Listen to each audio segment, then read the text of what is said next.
అనపర్తి నియోజకవర్గం ఎక్కువల మండలం కొమరపాలెం గ్రామంలో మరి మొన్న జరిగిన సంఘటన చూస్తామంటే ఇక్కడ మనం కోస్తాంధ్రాలో ముఖ్యంగా అనపర్తి నియోజకవర్గం లాంటి దాంట్లో ఉన్నామా, ఇక్కడ రాయలసీమలో ఉన్నామా అన్నట్టుగా మనం ఇక్కడ కాదు రాయలసీమలో కూడా ఇంత దౌర్జన్యం లేదని అనిపిస్తుంది. ఎక్కువ జరిగింది అనపర్తి నియోజకవర్గంలో ముఖ్యంగా గతంలో ఎప్పుడు ఈ రకంగా కక్ష సాధింపు చర్యలు ఎప్పుడూ లేవు. ఇప్పుడు చూస్తుంటే ముఖ్యంగా ఈ కూటమి ప్రభుత్వం అధికారంలోకి వచ్చిన తర్వాత చాలామంది రెచ్చిపోయి విచక్షణారహితంగా ఇల్లు కూరగొట్టేయడం. మరి అనపర్తి నియోజకవర్గంలో డిపోల్లో కొట్టేశారు, కొందరపాకలో కొట్టారు, అదేవిధంగా పూర్పాలని కొట్టారు, రాజుపాలెంలో కొట్టారు, అదేవిధంగా దోమాడ, పెదపూడి, అంటే ఒకటా రెండు ఇన్ని ఊళ్ళు ఎప్పుడు ఎక్కడా కూడా ఈ రకంగా కూరగొట్టేయడాలు, ఏ రకమైన నోటీసులు లేకుండాను పోలీసుల సహకారంతో పోలీసుల మీద ఒత్తిడి తీసుకొచ్చి మరి ఇన్ని రకాలు ఎలా జరుగుతుంటే మరి స్థానికంగా ఉన్నటువంటి ఎమ్మెల్యే రామకృష్ణారెడ్డి గారు ఏం చేస్తున్నారో నాకు అర్థం కాదు. ఆయన సపోర్ట్ లేకపోతే పడాల రాము గారు ఇక్కడ ఈ రకంగా చేయడం అంటే ఈ అధికారులందరికీ కూడా ఎమ్మెల్యే ద్వారా ఒత్తిడి తీసుకొచ్చి ఈ రకంగా దౌర్జన్యాలు చేశారు. ఇక్కడ చూడండి, ఇటు చూస్తుంటే ఎందుకు పనికిరాకుండా ఉంది. దీనికున్న సెంటున్నర స్థలం కూడా వెనకాల 2 సెంట్లు కూడా వెనకాల కూడా పెద్ద బోధి, ఇక్కడ అవసరం లేదు, పక్కనే పెద్ద బోధి ఉంది. అయినా కూడా కావాలని ఈ సెంటర్కి ఇక్కడ నుండి R&B సైడ్ కొంత ఉంది, దానికి మధ్యలో పెద్ద బోధి తీస్తారు. అంటే ఇంక ఈ స్థలం కూడా ఎందుకు పని చేయకూడదని ఇంత దౌర్జన్యం. మరి పడాల రాము గారు వ్యక్తిగతంగా అంతకుముందు అతను అనుచరిందని చెప్పాడు, నేను ఆశ్చర్యం గారు. తర్వాత ఇంక రాజకీయాలు విరమించి నేను నా వర్క్ నేను చేసుకుంటున్నానని విన్నాడు. ఇటువంటి వ్యక్తికి మరి తపకారం చేయడం అంటే అసలు ఎవరు కూడా అలా ఆలోచించడానికి కూడా ఏంగా అంటున్నారు. కొమరపాలెం గ్రామంలో ఈ రకంగా ఇళ్ళు కోరుతున్నది గతంలో ఎప్పుడూ ఏ ప్రభుత్వంలోనూ కూడా రాలేదు. మరి వాళ్ళ కూటమికి సంబంధించిన నాయకులైనటువంటి పడాల రాము గారు ఈ రకంగా చేస్తే ఎమ్మెల్యే ఏం చేస్తున్నాడు, ఎమ్మెల్యే రామకృష్ణారెడ్డి ఏం చేస్తున్నాడు? పోనీ వీళ్ళు కోర్టుకి వెళ్ళారు, దాని ఆర్డర్ రాకుండానే సెలవు రోజున ఈ అధికారులు పోలీసులను అడ్డం పెట్టుకుని చేశారు. ఆయన ఒక్క ఫోన్ కాల్ చేస్తే చాలు కదా, అధికారులు ఎక్కడికక్కడ వెళ్ళిపోతుంది కదా. అంటే ఈ పడాల రాము గారు చేసిన ఈ పనికి పూర్తిగా ఎమ్మెల్యే రామకృష్ణారెడ్డి తన మద్దతు ఉంది. లేదంటే ఎమ్మెల్యేకి చెప్పకుండా ఎప్పుడు కూడా పోలీసులు కానీ ఇంతమంది అధికారులు కానీ ఒక ఇల్లు కూర్చాలంటే ఎవరు కూడా రారు, ముందుకు రారు ఎమ్మెల్యే ఆర్డర్ లేకుండా. అంటే పడాల రాముకి సపోర్ట్గా ఎమ్మెల్యే ఆయన సపోర్ట్గా ఏదైనా చేయండి, తప్పలేదు. కానీ ఇలాంటి ఇల్లు కూర్చోడానికి ఇటువంటి పనులు మాత్రం మీరు సహకరిస్తే ఈ చరిత్రలో మీరు కూడా ఒక చరిత్రహీనుడిగా మిగిలిపోతారని ఎమ్మెల్యే కూడా నేను చెప్తా ఉన్నా. రాజకీయం చేయండి, కానీ ఈ రకమైన ఆస్తులు దోచుతున్నా ఎక్కడో రాయలసీమలో జరుగుతుందని మనం అనుకునేవాళ్ళం, ఈయన ఇంటుండేవాళ్ళం. ఇప్పుడు అక్కడ కూలైపోయింది. ఇప్పుడు 50-60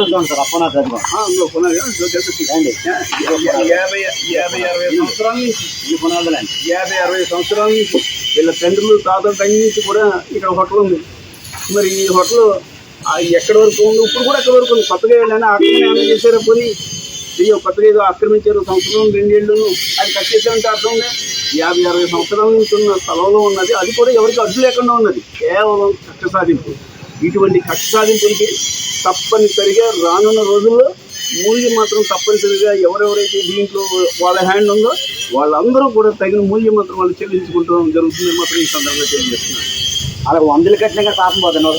ఒక ఇల్లు కూర్చున్నందుకు ఆ పడాల రాము గారు 100 ఇల్లు పేద ప్రజలు కట్టినా కానీ ఈ పాపం అయితే పోదండి. ఈ పాపాన్ని మూట కొట్టుకున్నాడా, ఇల్లు లేకుండా పోతాడండి. ఇల్లులే ఉండవండి, ఆ స్వచ్ఛంగా కూర్చుంటున్నాడండి ఇల్లు. ఎందుకంటే ఏ పర్మిషన్ లేకుండా కట్టుకుని ఇల్లు అతనండి. ఏ పర్మిషన్ ఉండండి ఇల్లు కట్టాడు. అక్కడ మీకేమో ఇంటి పన్ను ఉంది, ఇంటి పని ఉందండి, కరెంట్ ఉన్నాయి, కరెంట్ ఇవన్నీ ఉంది. ఉన్న దౌర్జన్యం అనమాట. నాది కొట్టేది మళ్ళీ నాది ఎట్టుకెళ్ళిపోతుంది, ఐరన్ ఎట్టుకెళ్ళిపోవడం ఇది నా సామాన్లు అండి, ఇది ఈ వంట సామాన్లు అండి, వంట సామాన్లు పెట్టుకుంటే వంట సామాన్లు ఎట్టుకోడండి, వంటలు కూడా స్టీల్ సామాన్లు అండి.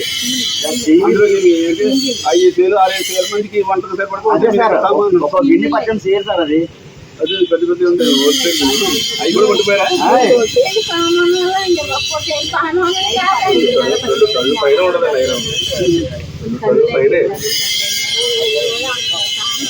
4 గంటల నుంచి అండి నైట్ 8:30 పడుతున్నారండి. అక్కడ నుంచి వదిలేసి వెళ్ళిపోయారు. నైట్ అందరూ ఎవరికి నచ్చిన సామాన్లు లక్ష్మి వెళ్ళిపోతూనే ఉన్నారండి మొత్తం. సంవత్సరం కాదు నా పేరు ఆర్కే రెస్టారెంట్, మాది అట్లండి ఆర్కే సీనియర్. ఇక్కడ మా హోటల్ ఉంది సార్, గంటనే మాది సార్. గత 50 సంవత్సరాల దగ్గర నుంచి మా పూర్వీకులు ఉన్నారు సార్, మా సొంత స్థలం సార్. ఇవి ఇప్పుడు పూర్వీకులు కట్టేయారండి స్థలం. ఇది ఈ రోజు ఆక్రమణలో ఉందని చెప్తే మేము కోర్టుకి వెళ్ళాం సార్. కోర్టుకి వెళ్తే కోర్టు పెండింగ్లో పెట్టిందండి. కోర్టు ఈరోజు స్టే ఇస్తున్నారు. ఆ స్టే ఇస్తుందని చెప్పి కంగారు పడండి. 14వ తారీఖు మొన్న శనివారం నాడు సెకండ్ సాటర్డే అయినా సరే ఎంఆర్ఓ గారు, సిఏలు, సిఆర్పీలు మొత్తం జనం ఫుల్గా ఏదో ఒక వచ్చేసండి. ఇంకా వాళ్ళందరూ ఓకే అండి, ఎవరికి చెప్పామండి, అందరూ ఓకే. కానీ ఏ సంబంధం లేని మన పడాల అమ్మిరెడ్డి గారి అబ్బాయి వెంకటరామారెడ్డి గారు ఇంకా ఇక్కడ చేసిన యాక్షన్ అది ఇది మామూలు యాక్షన్ కాదండి. కానీ ఆయన మాత్రం అండి ఏ నోటీసులు ఇవ్వలేదు సార్ మాకు. మీ కోర్టులో ఉంది, ఎలా మాకు చేస్తుంది, మాకు ఇది వచ్చేస్తానండి, ఎలా స్టే వచ్చేస్తుంది, ఇంకేమి చేయనాకు ఉండదని చెప్పి వీళ్ళు చేసిన పని అండి. ముందరగా 14వ తారీఖు అది శనివారం నాడు సెలవు, సెకండ్ సాటర్డే ఏంటి సెలవు ఏంటి, మొత్తం ఎంఆర్ఓ గారు రావడం ఏంటి, వీళ్ళందరూ మరి ఎందుకు వచ్చారో తెలియదు సార్. కానీ ఇక్కడ ఏంటంటే మొత్తం యాక్షన్ చేసిందండి గౌరవనీయులైన మాజీ ఎమ్మెల్యే అమ్మిరెడ్డి గారు అబ్బాయి పడాల వెంకటరామారెడ్డి గారు చేరారు. ఆయన క్యాడరేటో తెలీదు, ఏ పార్టీ తెలీదు, ఆయనకి ఏ పదం ఉందో తెలియదు, మాకు తెలుస్తారు. ఇక్కడ ఏ సంబంధం ఉందో తెలుస్తారు. కానీ మాకు తెలిసింది అలా ఒక్కసారి వాళ్ళ తమ్ముడి దగ్గర కూడా దొంగతనం చేసి సామాన్లు ఎట్టుకెళ్ళిపోతారు. అతను ఒక దొంగ, ఇది తమ్ముడే దొంగతనం కేసు పెట్టాడు సార్. అతని మీద మాయ కొట్టేసి మాయ కూడా దొంగతనం కట్టుకుపోతారు సార్. ఈయన మొత్తం కొట్టేసి మీ సామాన్లు కొట్టుకుని అట్టు వెళ్ళిపోతున్నాడు సార్. మా సామాన్లు కూడా సార్. ఇంత దౌర్జన్యమైన మనుషుల్ని అంటే ఇలా బతకాలి సార్. దొంగతనాలు దౌర్జన్యాలు చేసి బతకాలి మనుషులు అంటే మాకు నేర్పేది ఏంటండి, నేను కడుపు పెడుతున్నాను, అన్నం పెట్టి బతుకుతున్నాను సార్. నేను అతనికి కూడా అన్నం పెట్టాను సార్, అతనికి కూడా అన్నం పెట్టాను, అతని పార్టీ వాళ్ళకి అన్నం పెట్టాను. మామూలుగా కాదు సార్, 15-18 సంవత్సరాలు తిరిగాను సార్. అతను కూడా నేను ఏంటంటే అతనికైనా ఏ గొడవలు లేవు సార్. నేను 15 సంవత్సరాలు 18 సంవత్సరాల క్రితం నేను అన్ని మూసుకునండి వారి దగ్గరికి వచ్చాను సార్. ఇంకో విషయం, రాజకీయంగా కొట్టినా కూడా నేను కనీసం ఏ పార్టీలోని కూడా కార్యకర్త కూడా కాదు సార్. నేను సూర్యనారాయణ గారు అభిమానం చేసేది పని ఇలాగ అభిమానంగా చదువుకోగారు, అభిమానం చేసే పని అని తిరగడం తప్ప సార్. నేను కార్యకర్త కూడా కాదు సార్. నేను అటువంటిది మరి నా మీద ఎందుకంటే కక్ష పెట్టేసుకుంటారు. కక్ష అయితే నాకు 15-18 సంవత్సరాల క్రితం సార్ నేను వంటలు చేశాను సార్. అది భోజనాలు పెట్టాను సార్. మన ఈయన సాక్షి సార్, మన వాళ్ళ ఊళ్ళు ఉన్నాడు భాస్కర్ రెడ్డి గారు, ఆయనే పెట్టించారండి. సాక్షి కూడా ఉంది సార్. నాకు అబద్ధాడి దొంగతనాలు చేసి పని చేస్తారు. కష్టపడగలను సార్, ఇంకా చాలా ఓపిక ఉంది, కష్టపడగలను. మేము కష్టపడి బతుకుతాం సార్. మీరు ఇటువంటి దౌర్జన్యం కానీ ఇవాళ నాకు అర్థమైంది ఏంటంటే సార్, నాకు ఎందుకంటే అండి బాధ కలుగుతుంది, ఆడు పడాల రామారెడ్డి వెంకటరామారెడ్డి రాము గారు పడాల ఇలా అతనికి సంబంధం ఏంటండి ఇక్కడికి వచ్చాడు. ఓకే వచ్చాడు, ఆయన కొడుతుంటే ఏంటి మొత్తం వ్యవస్థ అంతా కూడా ఆయనకి అంత భయపడ్డారు. ఆయనకి ఒక రౌడీ షీటర్, ఆయన రౌడీ షీటర్ ఉందండి. ఆయన ఒక రౌడీ షీటర్కి, ఒక గజ దొంగకి వ్యవస్థ భయపడుతుంది సార్. అన్నం పెట్టుకోవాలి భయపడదండి వ్యవస్థ. ఏంటది ఇంత దారుణమైన అంటే మేము కూడా ఇప్పుడు రౌడీలు మేము మారలేమండి. మేము రౌడీలు అయిపోవాలండి, మేము కూడా రౌడీలు అయిపోవాలి. మేము ఇప్పుడు లేదా దొంగతనంగా ఇదా బతుకు అంటే సంపాదించి ఇలాగే ఈ దొంగతనాలు చేసి రౌడీలు చేసి సంపాదించాలా? అది నేను అబద్ధం సార్. ఏదైనా సరే రుజువుతో నిరూపించగలండి. పొల్లు కబుర్లు చేసుకుంటా ఈ నాకు అలవట్లేదు సార్. అబద్ధాలు ఆడతారు, ఇది అప్పుడుది ఇది ఇప్పుడుది ఇది ఇక్కడదా సార్ పెద్దలు కట్టారు సార్ 50-60 సంవత్సరాల క్రితం పెద్దలు కట్టారు సార్ నా పెద్దల పూలు కొట్టాడు సార్ ఎందుకంటే పెద్దలకు తెలుసు తెలియదు కట్టారు సార్ ఇది అయిపోయింది ఇప్పుడు ఆడ ఎడ్జికే కట్ట కదండి అలా తాతయ్య గారు జడ్జి వీళ్ళ నాన్నగారు ఏమండి ఎమ్మెల్యే గారి గురించి చెప్పాలండి వాళ్ళ నాన్నగారి గురించి అమ్మిరెడ్డి గారి గురించి మా అమ్మగారి కాలంలో ఇక్కడ ఇదే హోటల్లోకి వచ్చి ఆయన టిఫిన్ చేసుకోరు సార్ అప్పటికే ఉంది సార్ సేమ్ పచ్చిమిరకాయలు చెట్టు ఉంది సార్ మీకు అవుతా అది 500 వచ్చింది ఆ పచ్చిమిరకాయలు కూర్చున్నట్టు కిలో సార్ అమ్మిరెడ్డి గారు ఆయన జీప్ వెనకాల పరిగెడుతుంది జెండాలు వచ్చింది సార్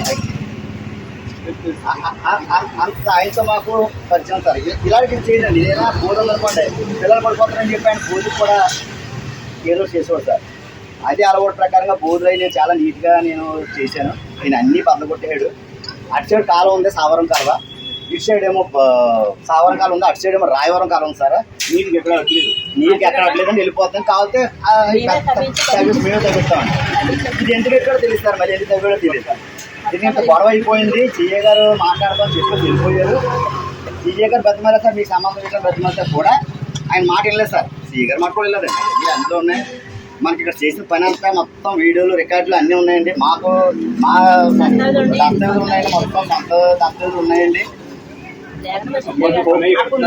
కోర్టుకి అయ్యి వెళ్ళిన కాగితాలు ఉన్నాయండి ఇటువంటి పనులు ఉన్నాయండి ఒకే door number 151 sir door number కూడానే పూర్వం కాలం సార్ ఇక్కడ ఇంచుమించు మా ఊళ్ళో తెలియని వాళ్ళు ఎవరు ఉంటారు సార్ మా ఇల్లు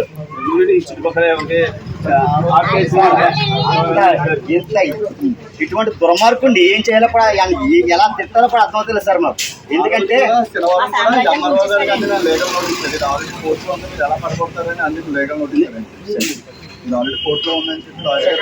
చెప్పేసి అందరూ కూడా వచ్చి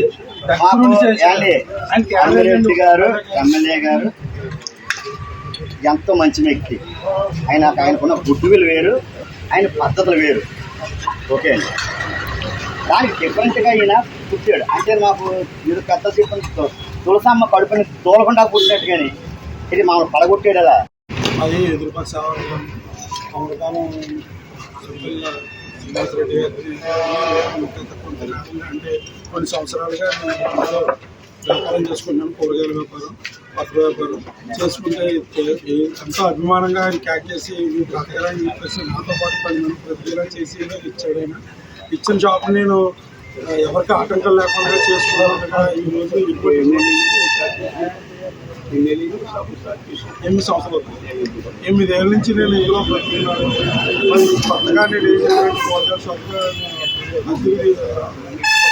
తక్కువ అద్దెతో నెలకు 2,000 రూపాయలు మాత్రం అద్దెతో నాకు ఆయన ఇచ్చేది బ్రతకాలని చెప్పేసి చేయూతనిచ్చి బ్రతికే నాతో పాటు నా చెల్లెల్ని అలాగే ఆ పక్కన దుర్గారెడ్డి గారిని అందరికీ కూడా సాయం చేశారు ఆయన అటువంటి ఆయన్ని ఈ రోజున ఈదును పాడేసి రామరావు గారు అనుకోకుండా ఎటువంటి నోటీస్ ఇవ్వకుండా తక్షణమే భద్ర కొట్టేసి దీన్ని మొత్తం 10 లక్షల రూపాయలు నేను టిఫిన్ హోటల్ కూడా రన్ చేయడం జరిగింది ఎక్కడెక్కడి నుంచో మనుషులు తీసుకొచ్చి పెట్టుకుని వాళ్ళకి అద్దెలు తీసి వాళ్ళ పోషణతో అడ్వాన్సులు ఇచ్చి ఈ రోజున మొత్తం అంతా కూడా సర్వనాశనం చేసేసారు ఎటువంటి నోటీస్ కానీ ఎటువంటి ఇది అసలు అంబేద్కర్ రాజ్యాంగమా లేకపోతే రౌడీ రాజ్యం అన్నట్టుగా చేసేసారు ఇటువంటి రాజ్యంలో బతుకుతున్నాం అంటే ఈ సామాన్యులు కష్టపడి బ్రతికే వాళ్ళు ఇటువంటి దెబ్బలతో దొంగతనాలకి దోపిడీలకి పాల్పడాలి ఇంక ఇటువంటి చేస్తే మనుషులు బతుకుతారు రౌడీ రాజ్యం కానీ సామాన్యులు కష్టపడి బతికే వాళ్ళు బతకనివారు ఇక్కడ నాకు ఈ రోజున మేము ఎంతో కష్టపడి ప్రతి ఎవరిని మోసం చేయకుండా ప్రతి ఒక్కరిని కూడా ఆదరించుకుని కస్టమర్లో ఆయన చెప్పిన సూచన మేరకు మేము బ్రతికాం కానీ 10 మంది మనుషుల్ని కూడా రోడ్డు మీద పడేసి ఈ రోజున నిర్లక్ష్యంగా దుర్మార్గంగా మమ్మల్ని నడి రోడ్డుకి ఇచ్చేయడం జరిగింది మాకు ఎటువంటి న్యాయం జరగాలని మీరే ఆలోచించి ఎమ్మెల్యే గారు నేను గత 9 సంవత్సరాలు చేసుకుంటాను నాకు కొన్ని కారణాల వల్ల షాప్ దొరకలేదు చేసుకున్న చెల్లెకి చాలా బాగా ఇచ్చేది కాకపోతే నేను పెట్టుకుని ఉంటా చెల్లి నాకు అసలు ఏం పర్లేదు అన్నాను నేను ఫోన్పే చూపించమన్నా చూపిస్తానండి ఎందుకు చూపిస్తాను అంటున్నానంటే ఈయన అద్దెల మీద బతికేస్తున్నారని చెప్పారు నేను ఇచ్చేదే 1000 రూపాయలండి. కావాలంటే అన్ని నెలలో ఫోన్ పే ఉంటుందండి ప్రతి నెల. నేను 2023 18వ తారీఖున ఇక్కడ షాప్ ఓపెన్ చేసుకున్నాను. ఆ తారీఖు నుంచి చూసినా ప్రతి నెల 1000 రూపాయల కన్నా ఎక్కువ ఉండదండి ఫోన్లో. ఆయన నాకు ఏదో బతుకుతున్నారు 10 మంది ఆడవాళ్ళని ఇచ్చారండి. కానీ మా 10 మంది ఆడవాళ్ళు బ్రతుకు రోడ్డుని పాడేశారండి. ఈ రాజకీయాలు అవి మాకు ఆడవాళ్ళకి తెలియదు నిజంగా. మేము ఎప్పుడు ఎవరు గొడవ కొని వెళ్ళాం. అలాంటి 10 మంది ఆడవాళ్ళు బ్రతుకుతున్నాం. ఇచ్చిన రోజు నెల 1000 రూపాయలు సార్. 10 మంది ఆడవాళ్ళు బ్రతుకుతున్నాం. ఎంత బతిమాలా ఈ అధికారి దగ్గరికి వెళ్తే ఆయన అడుగు, ఆయన దగ్గరికి వెళ్తే ఈయన అడుగు అన్నారు. కానీ మా ఆడవాళ్ళకి న్యాయం చేయలేదండి. ఇప్పుడు రోడ్డును పడుకొని 10 లక్షల రూపాయలు ఎక్కడ పెట్టుకుంటామని పెట్టుకుని టైం ఇవ్వమన్నా కూడా ఇవ్వలేదండి. నోటీస్ ఇచ్చిపోయి ఖాళీ చేసేమని చెప్తారండి. కావాలంటే నేను ఇంటి మెటీరియల్ అంటే రోడ్డు మీద మీరు వచ్చి వీడియో తీసుకున్నా పర్వాలేదండి. నాకు న్యాయం కావాలి. నేను 10 లక్షల రూపాయలు నష్టపోయాను. నా దగ్గర వర్కర్స్ కూడా మానేశారు. ఇప్పుడు నేను ఏమైపోవాలి? కనీసం మాకు ఒక్క మాట ఎప్పుడు చెప్పలేదు నాకు. కనీసం నాకు ఇలా పడగొట్టేస్తారమ్మని ఎప్పుడు ఒక్క మాట ఎవ్వరు చెప్పలేదండి. కనీసం నోటీస్ ఇచ్చినా నేను ఎక్కడికో ఇక్కడికి మారిపోదునండి. 24 గంటల టైం కూడా ఇవ్వలేదు. 11:30కి వచ్చి 7ంటికి పడగొట్టేస్తాం అంటున్నారండి.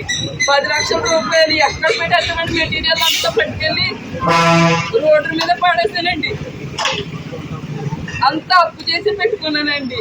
10 మంది ఆడవాళ్ళు బ్రతుకుతున్నాం. ఒకరు ఇద్దరు కాదు. మా బ్రతుకంతా రోడ్డు రూపాయలు అయిపోయింది. ఇప్పుడు వర్కర్స్ రావడం లేదు. ఆ అప్పుల పాలు అయిపోయి ఏం చేయాలో కూడా తెలుసుకోలేదు. నాకు దారి మీదే చూపించాలి. మరి కొన్ని సంవత్సరాల నుంచి ఇక్కడ ఉంటానండి. ఇది నాకు తెలిసి ఇక్కడ ఆర్కే రెస్టారెంట్ అనేది నేను పుట్టకముందు నుంచి కూడా ఇక్కడ ఉందండి. అది మరి ఎందుకు చేత కొట్టారు కనుక కొమరపాలెంలో ఇప్పుడున్న పరిస్థితుల దృష్ట్యా ఇక్కడ అందరూ మాట్లాడుకునే విధానం చూస్తే అది కక్ష సాధింపు చర్యగానే అనిపిస్తుందండి. ఇది ఇక్కడ కొట్టడానికి ఆల్రెడీ నేను నా షాప్ కూడా పక్కన అవుతుంది. ఆ రోజు ముందర రోజు వీళ్ళు నా పక్క షాప్ మాట్లాడడం జరిగిందని అడిగారు. ఎందుకని అడిగాక ఇలా ముందర రోజు వచ్చి మేము రేపు మార్నింగే షాప్ని తీసేయడం జరుగుతుంది, మీరు అర్జెంట్గా ఖాళీ చేయాలని చెప్పారండి. అప్పుడు అడగడం జరిగిందండి, ఇదేంటి అంత తొందరగా ఇలా ఎందుకు చేస్తున్నారు అని అడిగితే కూడా సమాధానం చెప్పారు. రేపు మార్నింగే మేము కొట్టేస్తున్నాం, ప్రారంభించేస్తున్నాము. సో దాని గురించి మీరు వెంటనే ఇమీడియట్గా ఖాళీ చేయాలి. మరి కనీసం టైం ఇవ్వకుండా కూడా అది ఖాళీ చేయించడం జరిగిందని కొట్టేయడం జరిగింది. అది ఎందువల్ల అని మామూలు ప్రజలు గ్రామ ప్రజలు మాట్లాడుకుంటూ చూస్తే అది ఓన్లీ కక్ష సాధింపు, అది ఆర్కే సీని గారి మీద కక్ష సాధింపు చర్యగానే మేము భావిస్తున్నాం.